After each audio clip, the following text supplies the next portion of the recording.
వలసలను అడ్డుకోవడంపై చర్చించేందుకు ఏర్పాటు చేసిన సీఎల్పీ సమావేశంలో మరోసారి అసంతృప్తి సెగలు రచ్చకెక్కాయి. కోమటిరెడ్డి, ఎమ్మెల్సీ పొంగులేటి అలిగి సమావేశం నుంచి వెళ్లిపోయారు. దీనిపై మరిన్ని వివరాలు మా ప్రతినిధి చంద్రశేఖర్ అందిస్తారు. చంద్రశేఖర్, సీఎల్పీ సమావేశంలో నేతల అసంతృప్తికి కారణం ఏంటి? సంతోష్, సీఎల్పీ సమావేశం ఈ వస్తువులు చర్చించడానికి ఈ రోజు ఏర్పాటు చేశారు. నిన్న ఎమ్మెల్సీలు, ఎంపీలు, ఎమ్మెల్యేలకి సమాచారం ఇచ్చారు.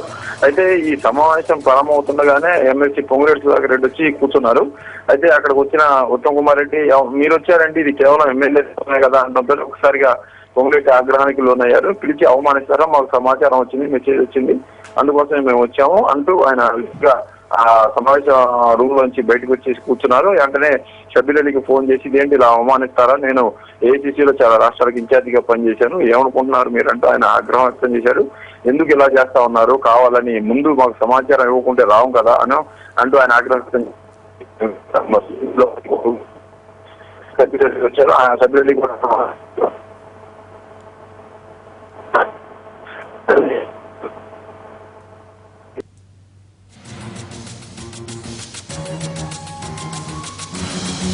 Thank you Chandrasekhar.